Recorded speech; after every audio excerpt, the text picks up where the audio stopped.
Good morning all. നമ്മൾ ഇന്ന് discuss ചെയ്യാൻ പോകുന്നത് air system for petrol engine, പിന്നെ fuel system for petrol engine, അങ്ങനെ കുറേ ടോപ്പിക്സ് ആണ്. നമ്മൾ ഇതുവരെ ഡിസ്കസ് ചെയ്ത എല്ലാവർക്കും ഓർമ്മയാണല്ലോ. ടു സ്ട്രോക്ക് എഞ്ചിനും ഫോർ സ്ട്രോക്ക് എഞ്ചിനും എന്താണെന്ന് പഠിച്ചു. അതുപോലെ പെട്രോൾ എഞ്ചിനും ഡീസൽ എഞ്ചിനും എന്താണെന്ന് പഠിച്ചു, എന്താണ് അതിൻ്റെ ഡിഫറൻസ് എന്ന് നോക്കി, പിന്നെ എന്തുകൊണ്ടാണ് അതിന് മൈലേജ് കൂടുതലെന്ന് നോക്കി. അങ്ങനെ കുറേ കാര്യം ഡിസ്കസ് ചെയ്തായിരുന്നു. എൻ്റെ ബാക്കിയാണ് നമ്മളിപ്പോൾ കണ്ടിന്യൂ ചെയ്യാൻ പോകുന്നത്. ഫസ്റ്റ് വൺ ആണ് air system for petrol engine. Air സിസ്റ്റത്തിന്റെ ഒരു പെട്രോൾ എഞ്ചിന്റെ നമ്മൾ ഹെഡിങ് ശരിക്കും നോക്കണം. പെട്രോൾ എഞ്ചിന്റെ എയർ സിസ്റ്റം ആണ് ഇവിടെ പറയാൻ പോകുന്നത്. ഇതിന്റെ സ്കിമാറ്റിക് ഡയഗ്രം ആണ് കാണിച്ചിരിക്കുന്നത്. ഫിഗർ പഠിക്കണം, ചോദിച്ചാൽ ഫിഗറും വരച്ചിരിക്കണം എക്സാമിന്. അപ്പൊ ആദ്യം എന്തൊക്കെയാ പാർട്സ് ഉള്ളത്? അറ്റ്മോസ്ഫിയറിക് എയർ വരും, ഒരു എയർ ഫിൽട്ടർ ഉണ്ട്, കാർബറേറ്റർ ഉണ്ട്, പിന്നെ engine cylinder, last one silencer, പിന്നെ ഏറ്റവും അവസാനം അറ്റ്മോസ്ഫിയറിലേക്ക് പോകുന്നു. ഇത്രയാണ് ഒരു സ്കിമാറ്റിക് ഡയഗ്രം എന്ന് പറയുന്നത്. ഓക്കെ, നമ്മൾ ആദ്യം ഇപ്പം എക്സാമിന് എഴുതുമ്പോൾ എഴുതണം air system consist of an air filter, carburettor. Air ഫിൽട്ടറും കാർബറേറ്ററും ആണ് എയർ സിസ്റ്റത്തിന്റെ മേജർ കമ്പോണൻസ്. ബാക്കി രണ്ടും എഞ്ചിൻ സിലിണ്ടറും സൈലൻസറും ആണല്ലോ, അത് വണ്ടിയിലുള്ളത് തന്നെ. ഇപ്പൊ എക്സ്ട്രാ എന്ന് പറഞ്ഞാൽ എയർ ഫിൽട്ടറും കാർബറേറ്ററും ആണ്. ഇവിടെ നിന്നാണ് എഞ്ചിൻ സിലിണ്ടറിലേക്ക് എയർ ഫ്യൂൽ മിക്സറിനെ കറക്റ്റായിട്ട് ട്രാൻസ്ഫർ ചെയ്ത് കൊടുക്കുന്നത്. ഇപ്പൊ നമുക്കറിയാം, കത്തണമെങ്കിൽ എന്ത് വേണം? ഓക്സിജൻ വേണം. അതായത് ഓക്സിജന്റെ പ്രസൻസിൽ മാത്രമേ ബേണിംഗ് നടക്കത്തുള്ളൂ. അല്ലെങ്കിൽ അറിയാലോ, അപ്പം ഒരു ഫ്യൂവൽ ബേൺ ചെയ്യാൻ വേണ്ടി ഓക്സിജൻ വളരെ അത്യാവശ്യമാണ്. ഈ IC എഞ്ചിൻ അഥവാ ഇന്റേണൽ കമ്പഷൻ എഞ്ചിനിൽ ഓക്സിജൻ അറ്റ്മോസ്ഫിയറിക് എയറിൽ നിന്നാണ് ഒബ്റ്റെയിൻ ചെയ്യുന്നത്. അതാണ് ഫസ്റ്റിൽ കാണിച്ചിരിക്കുന്ന എയർ. അതായത് ഇന്റേണൽ കമ്പഷൻ എഞ്ചിനിൽ ബേണിംഗ് നടക്കാൻ ആവശ്യമായ എയർ അറ്റ്മോസ്ഫിയറിക് എയറിൽ നിന്നാണ് എടുക്കുന്നത്, അല്ലെങ്കിൽ ഒബ്റ്റെയിൻ ചെയ്യുന്നത്. ഓക്കെ, ഈ അറ്റ്മോസ്ഫിയറിക് എയറിൽ നിന്ന് എടുക്കുന്ന ഓക്സിജൻ അല്ലെങ്കിൽ എയർ ഈ ഒരു എയർ ഫിൽട്ടറിൽ കൂടെ പാസ് ചെയ്യും. Then the air after cleaning in the air filter passes into the carburetor. ഈ കാർബറേറ്ററിലാണ് എയർ ഫ്യൂവൽ മിക്സ്ചറിനെ കറക്റ്റ് പ്രൊപ്പോർഷനിൽ മിക്സ് ചെയ്യുന്നത്. അതായത് കാർബറേറ്ററിന്റെ ഫംഗ്ഷൻ എന്താണെന്ന് ചോദിച്ചാൽ എയറിനെയും ഫ്യൂവലിനെയും കറക്റ്റ് പ്രൊപ്പോർഷനിൽ മിക്സ് ചെയ്യുന്ന എഞ്ചിൻ കമ്പോണന്റ് ആണ് കാർബറേറ്റർ. അപ്പം അറ്റ്മോസ്ഫിയറിക് എയർ ഫസ്റ്റ് എയർ ഫിൽട്ടറിൽ കൂടെ പാസ് ചെയ്തിട്ട് അതിനുള്ള ഡസ്റ്റ് പാർട്ടിക്കിൾസിനെയോ അല്ലെങ്കിൽ എന്തെങ്കിലും ഇമ്പ്യൂരിറ്റീസോ ഒക്കെ കാണുമല്ലോ നമ്മുടെ എയറിൽ, ഇതിനെ ഫിൽട്ടർ ചെയ്യാൻ അല്ലെങ്കിൽ ഒഴിവാക്കാൻ ഉപയോഗിക്കുന്ന ഡിവൈസ് ആണ് എയർ ഫിൽട്ടർ. എയർ ഫിൽട്ടറിൽ നിന്ന് പാസ് ചെയ്യുന്ന എയർ പ്യൂർ എയർ ആയിരിക്കും, അതിനകത്ത് ഇമ്പ്യൂരിറ്റീസ് ഒന്നും ഉണ്ടായിരിക്കില്ല. ഈ എയർ ഡയറക്റ്റ് കാർബറേറ്ററിൽ പോകും. കാർബറേറ്ററിൽ വെച്ചിട്ട് എയറിനെയും ഫ്യൂവലിനെയും കറക്റ്റ് പ്രൊപ്പോർഷനിൽ മിക്സ് ചെയ്യും. അവിടെ ഒരു ചെറിയ ഫ്യൂവൽ ഇഞ്ചക്ടർ ഉണ്ട്. ഫ്യൂവൽ ഇഞ്ചക്ടർ ആണ് നമ്മുടെ പെട്രോൾ സ്പ്രേ ചെയ്ത് കൊടുക്കും ഈ എയറുമായിട്ട്. ഈ പാസ് ചെയ്യുന്ന എയർ അതുമായിട്ട് മിക്സ് ചെയ്തിട്ടാണ് എയർ ഫ്യൂവൽ മിക്സർ കറക്റ്റ് പ്രൊപ്പോർഷനിൽ ഉണ്ടാവുന്നത്. ഈ കറക്റ്റ് പ്രൊപ്പോർഷൻ ഉണ്ടാകുന്ന എയർ ഫ്യൂൽ മിക്സ്ചർ ദെൻ എന്ത് ചെയ്യും? എഞ്ചിൻ സിലിണ്ടറിലേക്ക് പാസ് ചെയ്യും. എഞ്ചിൻ സിലിണ്ടറിലേക്ക് കയറിയിട്ടാണ് അവിടെ നമ്മുടെ കമ്പഷൻ പ്രോസസ് നടക്കുന്നത്. അതായത് പെട്രോൾ എഞ്ചിന്റെ വർക്കിംഗ് അറിയാമല്ലോ, 4 സ്ട്രോക്കും 2 സ്ട്രോക്കും. അവിടെ എയർ ഫ്യൂൽ മിക്സ്ചർ കയറിയിട്ടാണ് ബാക്കി പ്രോസസ് എല്ലാം നടക്കുന്നത്. ലാസ്റ്റ് എന്ത് ചെയ്യും? പ്രൊഡക്റ്റ് ഓഫ് കമ്പഷൻ, അതായത് burned gases then passes into silencer from there to atmosphere. ഇതാണ് പ്രോസസ്സ്. ഇപ്പം നമ്മൾ ശ്രദ്ധിക്കാനുള്ള ഒരു കംപ്ലീറ്റ് കമ്പഷൻ നടക്കണമെങ്കിൽ, for a complete combustion, the air fuel ratio must be 15:1 അതായത് ഒരു കംപ്ലീറ്റ് കമ്പഷൻ നടക്കാൻ വേണ്ടി എയർ ഫ്യൂവൽ റേഷ്യോ 15:1 പറയും. എയറിന്റെ ഫ്യൂവൽ റേഷ്യോ ആണ് പറയുന്നത് 15:1. പക്ഷെ ഒരു കംപ്ലീറ്റ് പ്രോസസ്സിൽ ഈ കറക്റ്റ് പ്രൊപ്പോർഷൻ ആയിരിക്കത്തില്ല. അപ്പോൾ ഒരു approximately air fuel ratio 8:1 to 20:1 ആയിരിക്കും.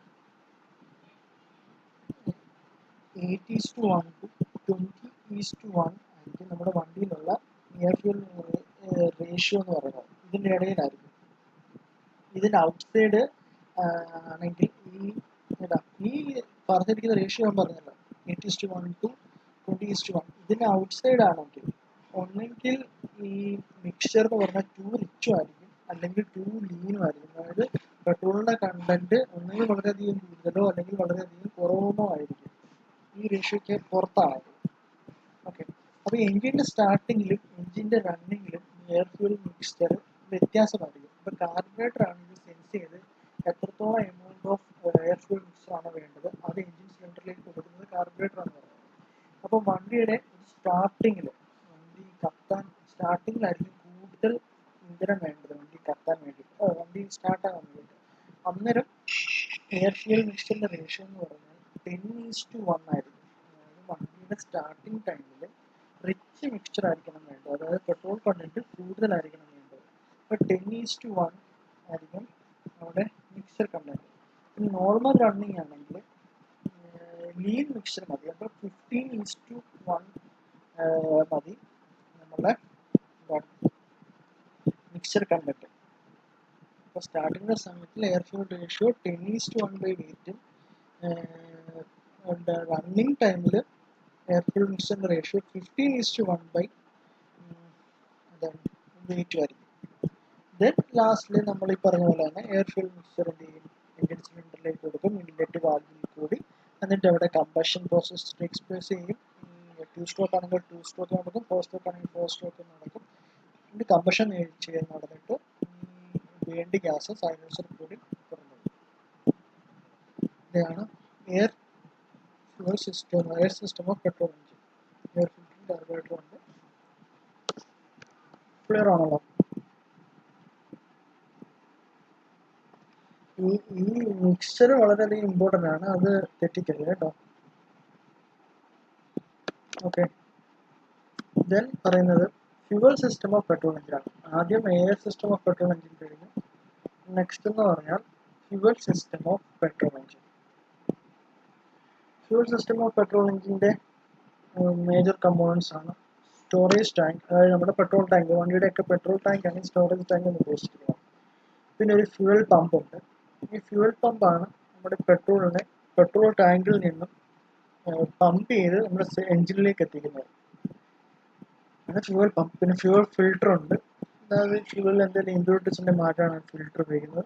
ഈ ഫ്യൂവൽ ഫിൽട്ടർ ദെൻ കാർബറേറ്ററിലേക്ക് പോകുന്നു. കാർബറേറ്ററിൽ നമ്മൾ ഔട്ട്സൈഡ് അറ്റ്മോസ്ഫിയറിൽ നിന്ന് വന്ന എയറും ഈ ഫ്യൂവലും കൂടെ മിക്സ് ആക്കിയിട്ട് കറക്റ്റ് പ്രൊപ്പോർഷൻ എഞ്ചിൻ സിലിണ്ടറിലേക്ക് കൊടുക്കുന്നു. ഇതാണ് fuel system of petrol engine. Fuel സിസ്റ്റത്തിൻ്റെ മേജർ കമ്പോണൻസ് എന്തൊക്കെയാണ്?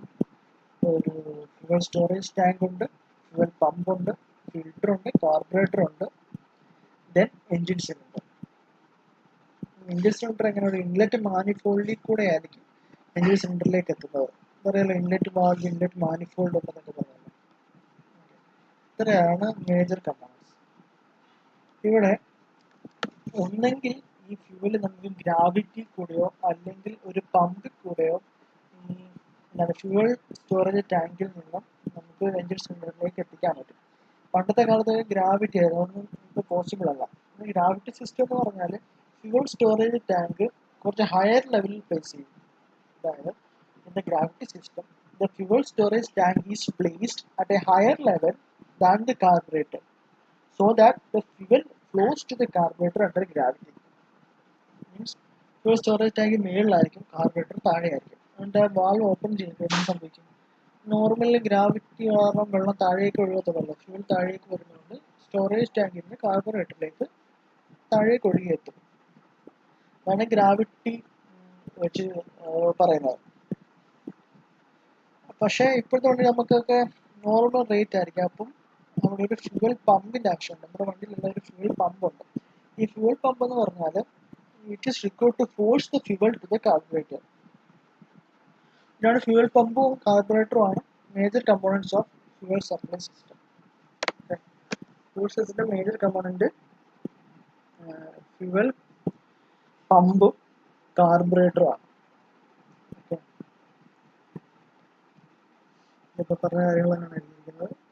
സിസ്റ്റം അല്ലാത്തപ്പോൾ, അതായത് വണ്ടിയുടെ സിസ്റ്റത്തിൽ ഒരു ഫ്യൂവൽ പമ്പും കാർബറേറ്ററും വേണം. അതായത് ഫ്യൂവലിനെ പമ്പ് ചെയ്ത് കാർബറേറ്ററിലേക്ക് എത്തിക്കുന്നു. കാർബറേറ്ററിലാണ് എയർ ഫ്യൂവൽ മിക്സറിനെ കറക്റ്റ് പ്രൊപ്പോർഷനിൽ മിക്സ് ചെയ്യുന്നത്. ഓക്കെ, ഇനി നമുക്ക് ഈ ഫ്യൂവൽ സിസ്റ്റത്തിൻ്റെ മേജർ പാർട്സ് എന്ന് പറയുന്നത്, അല്ല മേജർ കമ്പോണൻസ് എന്ന് പറഞ്ഞാൽ പറഞ്ഞു ഫ്യൂവൽ പമ്പും കാർബറേറ്ററും ആണ്. അപ്പോൾ നമുക്ക് അതിനെക്കുറിച്ച് ഡിസ്കസ് ചെയ്യാം അടുത്തതിൽ. നമുക്ക് നെക്സ്റ്റ് ക്ലാസ്സിൽ ഡിസ്കസ് ചെയ്യാം.